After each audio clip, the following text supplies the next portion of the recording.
In this video, I'm going to share with you how I actually became a successful life coach. And this isn't going to be a one-size-fits-all assembly line approach that so many people are selling out there. This is about the real stuff. This is about the internal stuff. This is about what I had to tap into to get up after I fell down. And this is what's going to determine whether you succeed or not. I guarantee it.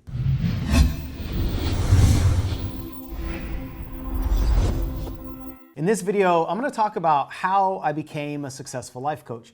And what I really want to break down is the mindset behind it. And not just the mindset, but the emotion set behind it. I don't think I've used that word before. Because a lot of people misunderstand the entrepreneurial process, and especially in the coaching industry, a lot of people think that the path is supposed to look a certain way. It's supposed to be fairly smooth. And what happens is a lot of people misunderstand and therefore mistake the common road bumps along the way. And because of that, they knock themselves out of the game. So what happens so often is people think that it's supposed to look a certain way, they have expectations, and then the expectations aren't met, and therefore they quit or they beat themselves up. And so I just want to tell you really what was going on in my head and what I was thinking and what was driving me, especially when I was starting out in this business. And there are three main elements that I want to speak to, three main emotions and thoughts that were going on in my head. And the first one is dissatisfaction. If you want to be a transformational force of really any kind in the coaching industry, or you want to be a speaker or an author or what have you, so many people start with some kind of dissatisfaction. Maybe you're dissatisfied in your relationships, or dissatisfied in your body, or dissatisfied in your overall happiness. You know, there's usually got to be some level of dissatisfaction in order for somebody to say, I need to do something about this. And then once you do something about it, whether that looks like hiring a coach or going to a seminar or reading all the books or whatever your journey is, then you want to teach people about it, right? And so many coaches back into the coaching industry. Most of us don't go to some business school and then we decide that coaching is going to be our product. Most of us have some kind of shift in our life, usually started from some level of dissatisfaction, and then we just want to teach that piece. And when you start diving into the dissatisfaction that you might have in your life, a lot of times it's going to open up more wounds or more sores, or it's going to open up more vulnerability for you, because you're essentially just diving into this state of being human and not being fully happy with your life. So if you start this journey and you start feeling like there's a little bit more dissatisfaction that's showing up, or you start saying, what if I would have done this with my life? Or what if I would have started early? I want you to know those doubts and those kinds of comparison thoughts are natural. Not only are they natural and they're normal, I think they're actually required to make you a better coach, because who's going to be looking for help in whatever form of coaching you're going to give them? Who's going to be looking for the help? It's going to be people who are dissatisfied with some elements or some area or some concept that's going on in their life. So you touching your own dissatisfaction, diving in, and then teaching from that actually is going to give you a better place of relatability and resonance to other people who are currently dissatisfied in their life. So one of the things that I've learned in my journey in helping so many coaches build a business is to focus on helping somebody that's just an earlier version of yourself, who's on the path that you have traveled, just a few steps or many steps behind you. So if your journey really started with this dissatisfaction, then you'll be able to meet people where they are in their level of dissatisfaction. And that way, when you speak from that place of just human vulnerability, you'll actually be creating a lot of credibility for them and a lot of trust for them, because you'll be meeting them where they currently are. And when people think that you get them, like you really understand what's going on in their head, then they'll trust you to teach them. They'll trust you enough to follow you. But if you don't really speak to the dissatisfaction that people are having, then you might get them a little bit with information, right? Something that they're looking for, but it really won't resonate with them at a deep, deep level. So don't be afraid of dissatisfaction.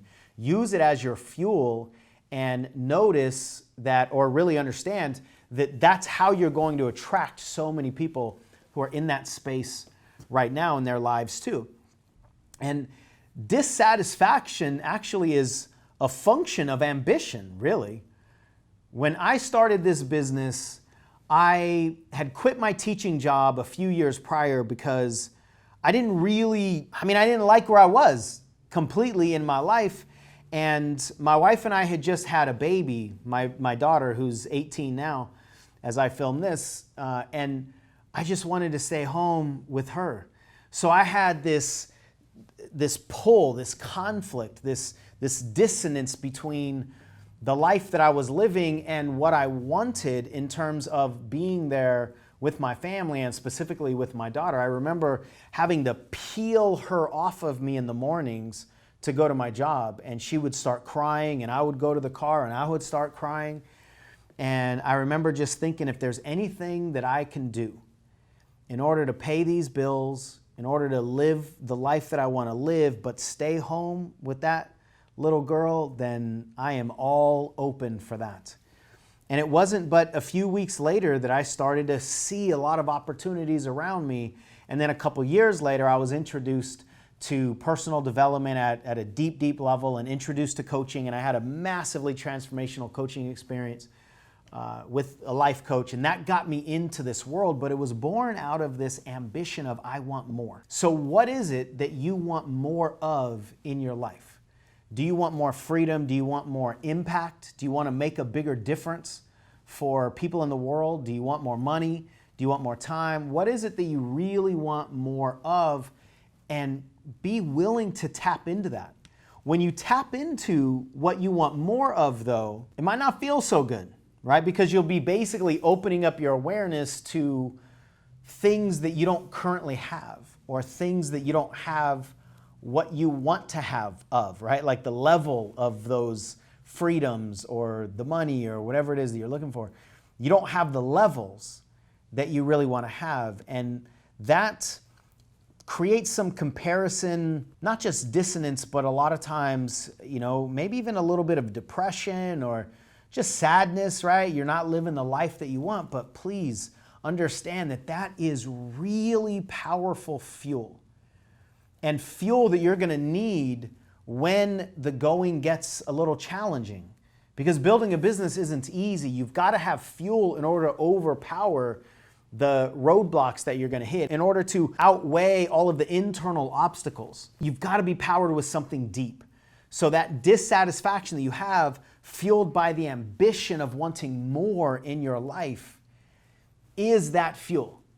And again, when you start talking about that kind of ambition, then you're going to pull that out of people and attract people that have that inside of their dissatisfaction. So be willing to own the fact that you're not fully satisfied in your life. I don't know really anybody that is, but a lot of people just aren't willing to look at it. A lot of people aren't willing to touch it because they don't want to feel the discomfort. They don't want to feel whatever negative feelings come up with that. But I was so driven by this ambition fueled by dissatisfaction that I just became ignorance on fire. I didn't know all the things to do, but I did them. I would have an idea in the morning and implement it in the evening. I would put websites up as soon as I got the idea. I would just do webinars or teleseminars back then. I would create products. I was just going, but I was fueled by this ambition, and I didn't want to settle for anything less than the life that I wanted. See, I've always had this fear of regret ever since I was almost killed as a 13-year-old. I remember having this thought that I don't ever want to look back on my life with regret. And I know many of you have made a similar promise to yourself that you'll do whatever you can to live the life of your dreams.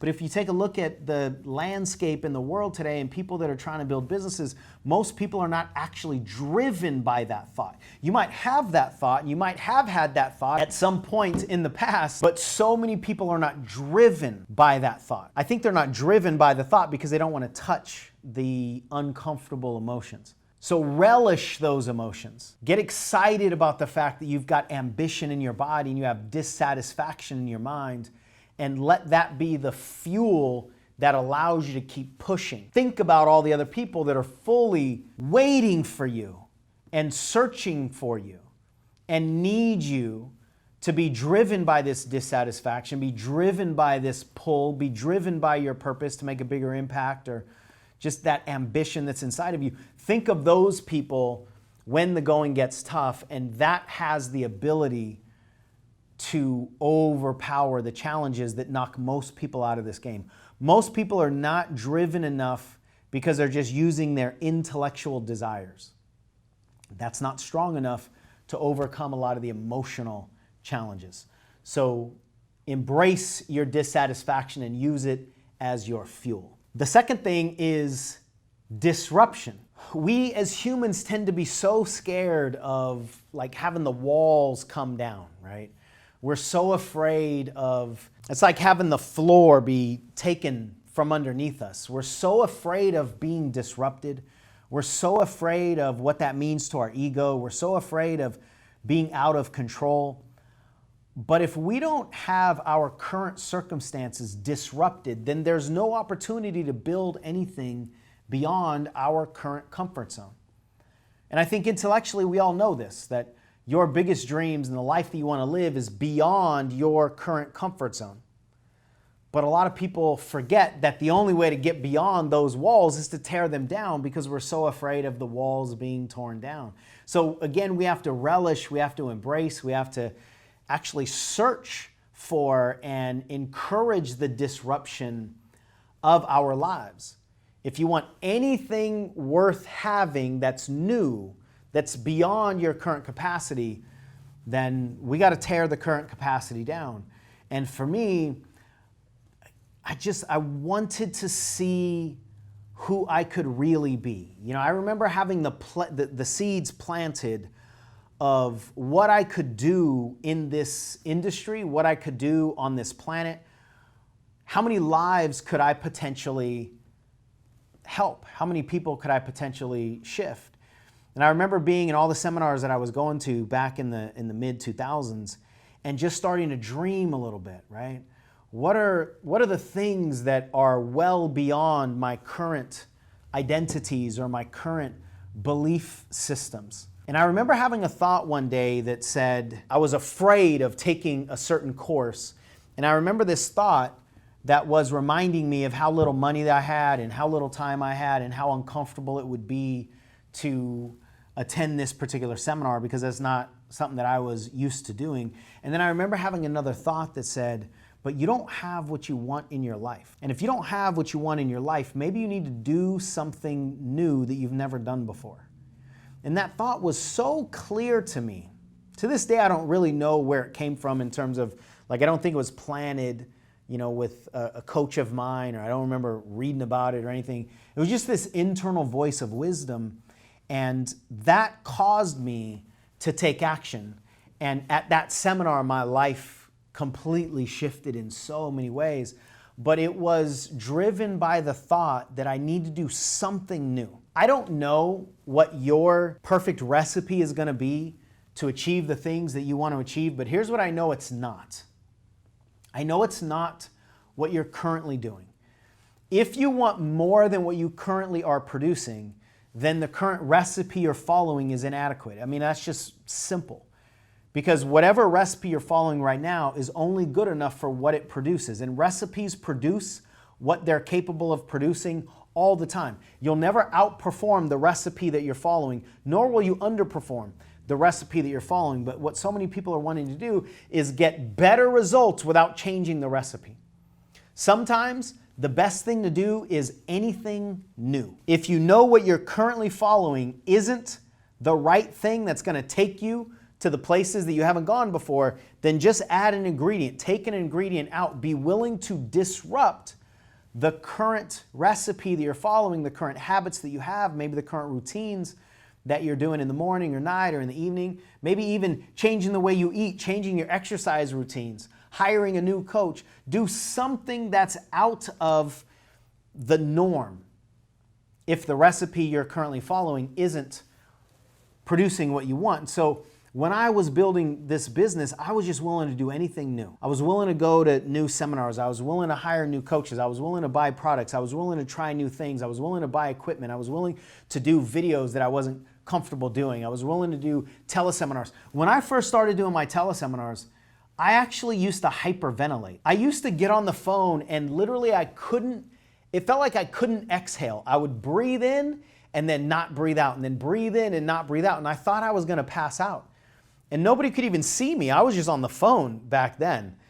I was so nervous because I was doing something new. It was literally rarefied air, uncharted territory. And anytime that we're expanding into uncharted territory, we don't have any certainty. We don't have anything that we can fall back on. So our bodies will do certain things. It'll create these fears. It'll make it hard to breathe. It'll cause us to sweat sometimes. Our mind will get involved and tell us, don't do this. This isn't the right thing. There's no guarantee here. Remember the last time you tried to do something new? This is not the way to go. If you're experiencing those embodied or intellectual pushbacks from yourself every time that you try to do something new, it's normal. It's what they do to protect us. But if you're driven by the dissatisfaction that I talked about and you're willing to continually disrupt yourself with doing things new, then what will happen is you'll learn new skills. You'll build new muscles. And there's no way to achieve new heights or to attain new goals without building new muscles and learning new lessons. So if you want something new, you have to learn something new.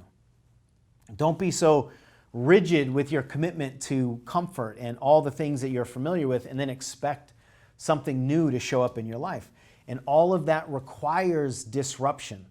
So when you understand this concept and you're willing to disrupt anything that's not producing what you want in your life, especially when you get into the game of business, which is such a new endeavor for most of us, you've got to be willing to bust open anything that's not producing whatever it is that you want to produce.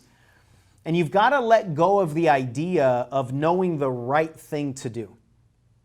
If you demand of yourself that you know the right thing to do, that you know what's going to happen in the future, if you take some new action, then you'll never take the new action. So get comfortable with doing things new and learning things new and doubting yourself and having concerns and having worries. If you can get comfortable with the process of growth, so that's really what we're talking about, the process of growth. If you can get comfortable with and you can start fueling yourself by the desire and the need to grow, then there's nothing that you can't learn by trying new activities.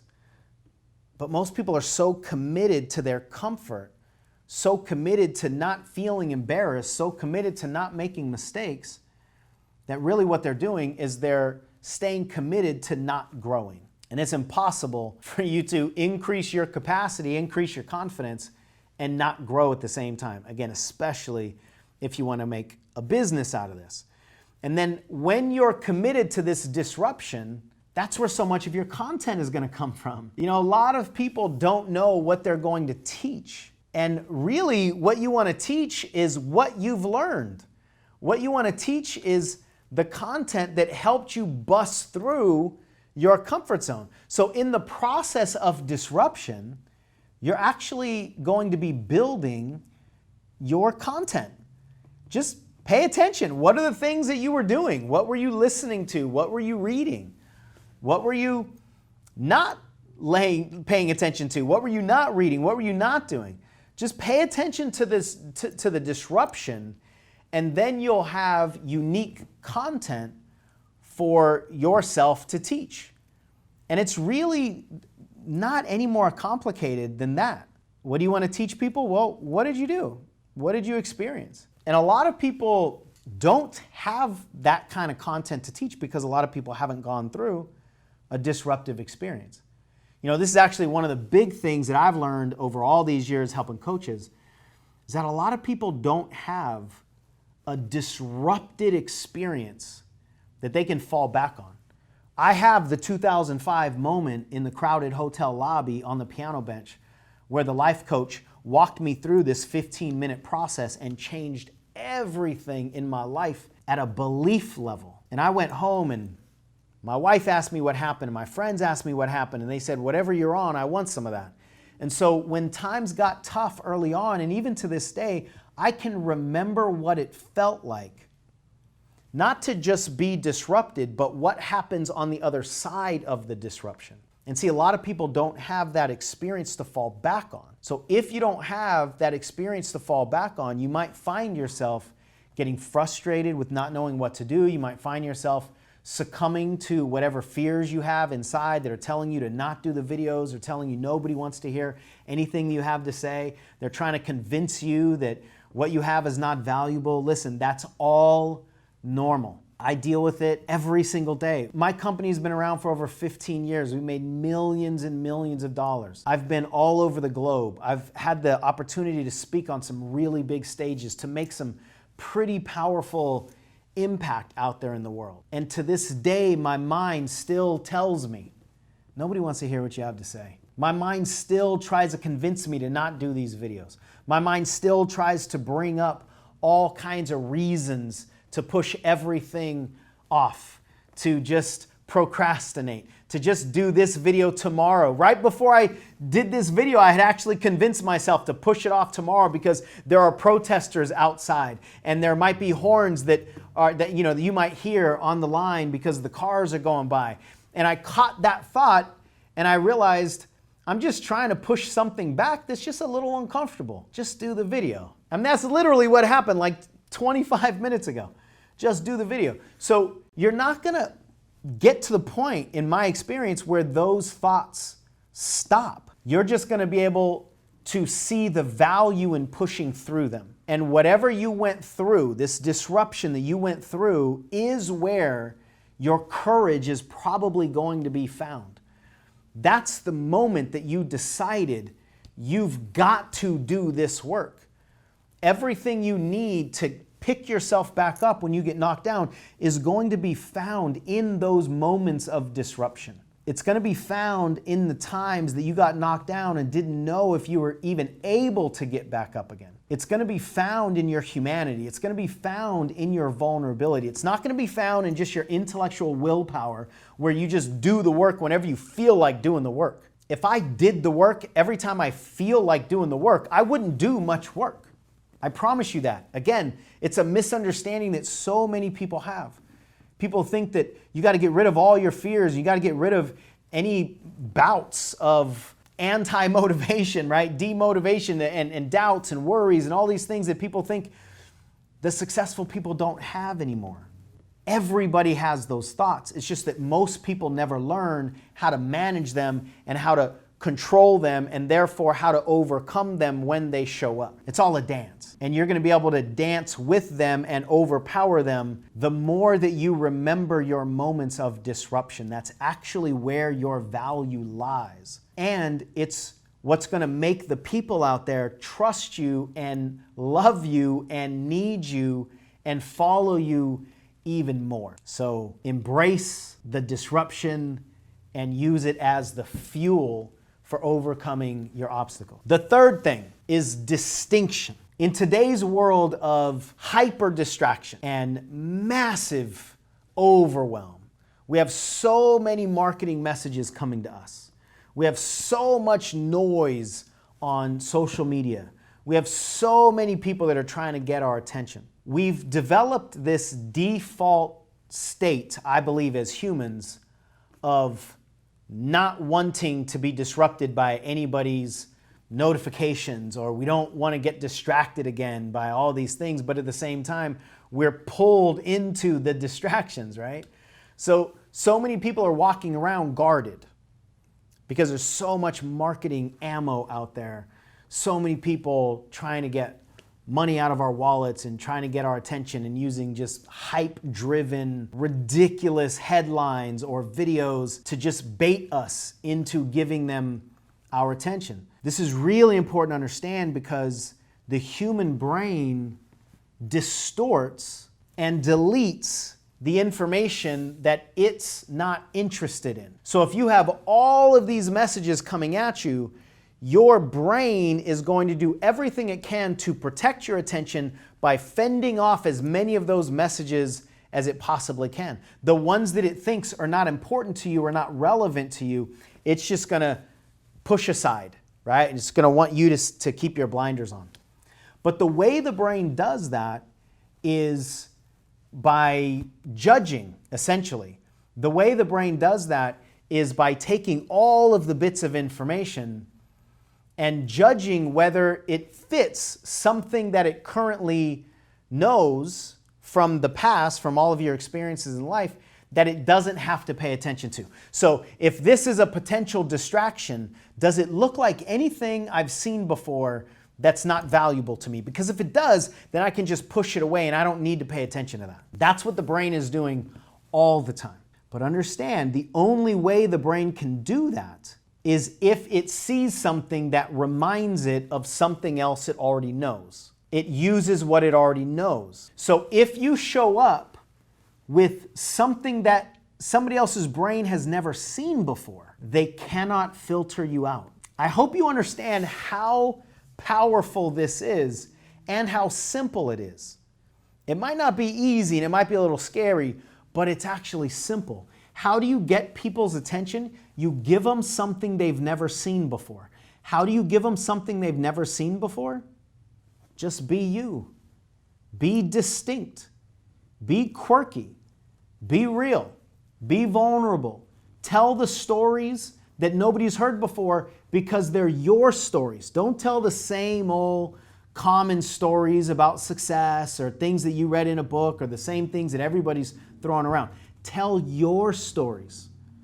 And then their brains cannot filter you out. I mean, what would it be like if you started to use people's brains in your favor? If you started to use what brains do in your favor to actually pull people toward you rather than giving them a tired, common message that they can just poo-poo to the side. So distinction is so critical. And again, it's simple. It's just scary for a lot of us because we don't want to be rejected for who we are. So we would obviously, or maybe not obviously, but most of us would actually not let you see who we are than to show you who we are and have you reject who we are.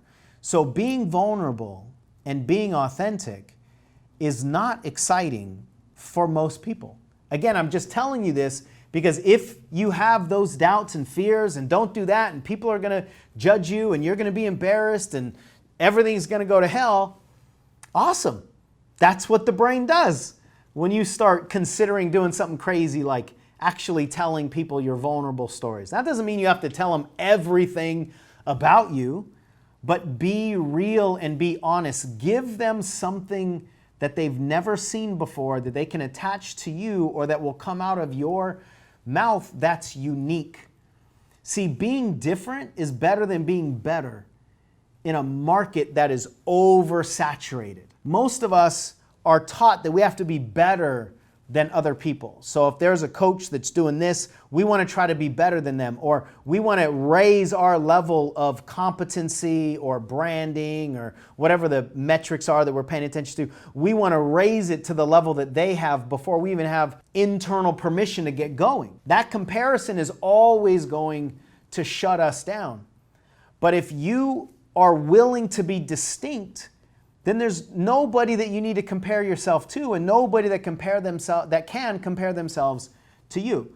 So in an oversaturated market, which all of online is, and the coaching industry specifically is, in an oversaturated market, it's actually better to be distinct than it is to be better. Because if you play that game where you're trying to outmarket a bunch of other coaches out there or a bunch of other companies out there, or you try to outsell a bunch of other people, you're probably going to be out of your lane. You're probably going to be out of your genius zone. I would imagine if you're still listening to this video, then you're probably a teacher like I am.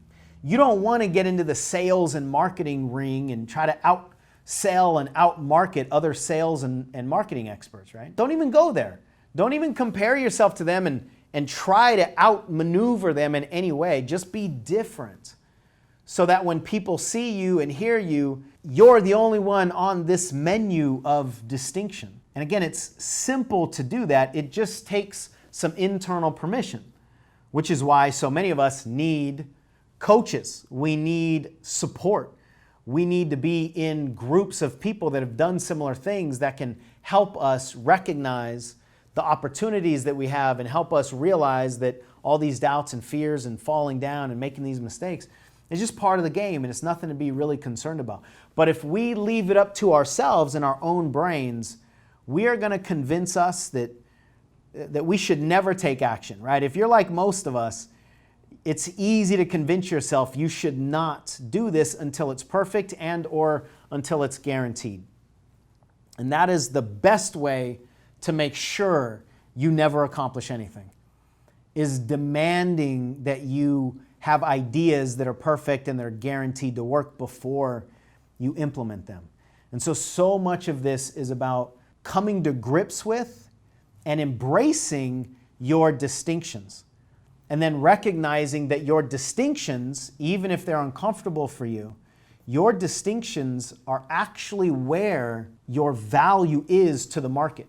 Because again, the market will value anything that's different. So if you're willing to go there, the market will pay attention, and that's how you get people to remember you. That's how you get people to subscribe to your channels or to your online platforms. That's how you get people to pay attention to your emails that you send, is because when they see your name or when they see your brand, they feel distinction. They feel something different, and that actually draws them towards you. Again, at a biological level, they're drawn toward distinction. So show up as you are, teach the things that are real to you, and you're actually going to create a magnet that is attractive to a lot of people out there. And finally, when you start really diving into your distinctions, what happens is your seeker becomes illuminated to you, and you become illuminated to him or her. Your seeker is my word for your ideal client. Who's the person out there that is actively seeking the knowledge that you have in your head right now based on the lessons that you've learned and all the adversities that you've overcome in your life? There are many, many people right now searching for what you have in your head. And when you dive into your distinctions, when you dive into your uniqueness and your differences, your seeker actually becomes a lot more illuminated. And it will usually be an earlier version of yourself. But see, a lot of people think that step number one is get massive clarity on who your ideal client is and massive clarity on the sales and marketing campaigns that are going to work. And then you just put it in motion and everything works out the way it's supposed to look, right? And you're just going to get all kinds of money and all kinds of people are going to be knocking at your door. That's what a lot of people use to sell their stuff to us, is this idea that all you got to do is just, knock over that first domino and then everything comes rushing in. To my knowledge, that's never happened once, even though that's the claim of a lot of programs or a lot of people. It doesn't work that way. What you need is enough clarity to get in motion. You don't need enough clarity to guarantee your success. And what I've found is when you dive into your distinctions, you'll start to get some clarity over who it is that you're serving and that you want to serve and who's naturally being drawn to you. And then you'll get in motion, and then more clarity will show up. And sometimes new clarity means you're going to pivot a little bit. Sometimes the new clarity means you're going to keep going in the direction that you started. But the clarity that you really need is not the clarity that you get before taking action. The clarity that you really need to achieve the dreams that you have and to build the business that you want to have, the real clarity comes after a lot of action, a lot of motion. That's when the real lessons are going to be learned that will catapult you to heights that right now you probably couldn't even fathom. There are so many corners that you're probably going to need to turn around and discover new things. How can you know what's behind the 8th or 9th or 20th corner before you confront it, before you go around the first and then the second and then the third, and you got to get out there? What I'll tell you is that most coaches that I've seen succeed in this industry, they don't find what I call their clicking point when everything really just starts to explode for them. They don't find their clicking point till probably, I would say, their 5th, 6th, 7th iteration of their message or attempt at a sales funnel or a marketing campaign. It is well into their experiences that they actually learn the lessons and collect the data and get the feedback that creates the business success. But most people never get that far because they're demanding perfection. They're demanding guarantees. They're misunderstanding and then beating themselves up when all these natural internal, dialogues and thoughts and feelings and fears and doubts and worries and all those things are showing up. They're beating themselves up for actually doing it the right way, but they've determined that it's the wrong way. And so many people talk themselves out of the path that they need to go on because the path they need to go on doesn't feel like or look like or sound like the path that they wanted to go on. The purpose of you getting in motion with the clarity that I'm talking about is so that you get enough feedback to find the path that needs you. Not even just the path that you need to be on, but the path that needs you. And the path that needs you, the people that need you, will only grab you in motion. They will not grab you standing still. And I think that's a good thing because we need people who are willing to lead with motion, not lead with intellectual perfection. And so if you're not willing to lead with motion, if you're not willing to confront the insecurities that you may have, if you're not willing to bust through those walls of your comfort zone, and if you're not willing to pave unfamiliar paths into something that you've never experienced before, to grab a hold of and to attract and to serve people that you've never heard of before, people that you don't currently know, you've never met before, if you're not willing to do that, then you haven't earned their attention. You haven't earned their following. But so many people are going to stay on square zero or maybe toe dip into square one and expect all this success to happen. Maybe 40 years ago, when there was barely a thing as the coaching industry and there wasn't any online marketing and there wasn't a whole lot of competition, but not nowadays. Nowadays, what's required to succeed is the same thing below the surface as what was required when I started. It's the dissatisfaction in your life, the willingness to create disruption, and all-in commitment to distinction. If you're driven by those three things under the surface, then you'll be able to learn all of the platforms. You'll be able to learn the sales. You'll be able to learn the marketing, but you have to be driven by something deeper than just your intellect. Yet the reason that almost everybody fails is because their intellectual willpower cannot overcome the emotional obstacles. So I hope this has landed for you. It's not the sexy stuff that most people think they need. It's not the 1, 2, 3, one size fits all. I'm going to guarantee success for you in whatever market you're in, selling whatever you're selling at whatever price you're selling it at. If you see claims like that, go the other way. Those will never, ever work if you really want to build a business around you. Nobody's going to be able to create the one-size approach for any of your distinctions because your distinctions have never been seen before. So if you're really committed to being as transformational as you possibly can, these are the three elements that I want you to stay committed to and connected to. Because this fuel will allow you to learn all the things that you have to learn. And all the people that are waiting for you out there, that are seeking you right now, are more interested in these three things than any of the stuff that's going to come out of your intellect anyway. Now, if you like this video, check out that video where I share a lot of the details of my personal journey in becoming a successful life coach. No, this vision was in 6 months, I want to make $100,000, right? I was caught up in the six-figure dream. Everybody's talking about six figures. At least